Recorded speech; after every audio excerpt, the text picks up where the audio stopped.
ৰাহুল গান্ধীৰ অসম আগমনক লৈ উদ্বিগ্ন কিয় মুখ্যমন্ত্ৰী মহানগৰীত কিয় নিষিদ্ধ কৰা হ'ল শোভাযাত্ৰা সমদল ৰাহুল গৌৰৱৰ ভয়ত কঁপিছে নেকি মুখ্যমন্ত্ৰী কংগ্ৰেছ নেতা তথা বিৰোধী দলপতি ৰাহুল গান্ধীৰ আগমনক লৈ শংকিত হৈ পৰিছে নেকি মুখ্যমন্ত্ৰী ডক্টৰ হিমন্ত বিশ্ব শৰ্মা অসমত ৰাহুল গান্ধীৰ সভা বিফল কৰিবলৈ সকলো প্ৰচেষ্টা চলাইছে বিজেপি চৰকাৰ আৰু মুখ্যমন্ত্ৰী ডক্টৰ হিমন্ত বিশ্ব শৰ্মাই কংগ্ৰেছ নেতা ৰাহুল গান্ধী আৰু মল্লিকাৰ্জুন খাৰ্গে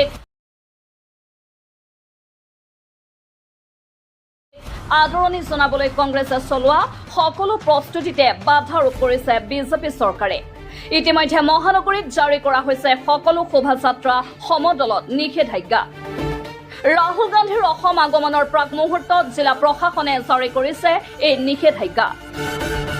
জিলা প্ৰশাসনৰ এই নিষেধাজ্ঞাই স্পষ্ট কৰিছে যে ৰাহুল গান্ধীৰ আগমনক লৈ শংকিত হৈ পৰিছে বিজেপি দল আৰু চৰকাৰ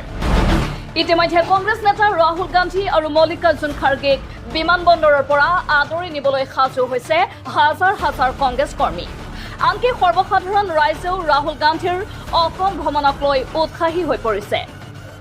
লোকসভাৰ বিৰোধী দলপতি ৰাহুল গান্ধী আৰু প্ৰদেশ কংগ্ৰেছৰ সভাপতি গৌৰৱ গগৈক উষ্ম আদৰণি জনাবলৈ বিভিন্ন প্ৰান্তত সাজু কৰা হৈছে সমদল আৰু শোভাযাত্ৰাৰ চোৰাংচোৱা বিভাগৰ পৰা পোৱা এনে তথ্যৰ পাছতে উদ্বিগ্ন হৈ পৰিছে মুখ্যমন্ত্ৰী ডক্টৰ হিমন্ত বিশ্ব শৰ্মা উল্লেখ্য যে বিজেপি চৰকাৰ আৰু মুখ্যমন্ত্ৰী হিমন্তৰ বাবে যেন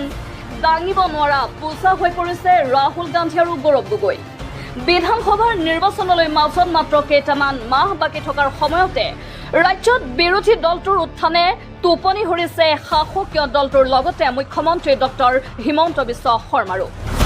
যাৰ বাবে দাৰৰ বাতৰি দাৰে দাৰে লৈ আছে মুখ্যমন্ত্ৰীয়ে কংগ্ৰেছৰ সভা যাতে কোনো কাৰণতে সফল নহয় তাৰ প্ৰতি চোকা নজৰ ৰাখিছে মুখ্যমন্ত্ৰীয়ে অৱশ্যে মুখ্যমন্ত্ৰী আৰু বিজেপি চৰকাৰৰ এনে সকলো কুটকৌশল উফৰাই ৰাহুল গান্ধীৰ কাৰ্যসূচী সফল কৰিবলৈ তৎপৰ হৈ আছে কংগ্ৰেছ কৰ্মীসকলো news desk report NV live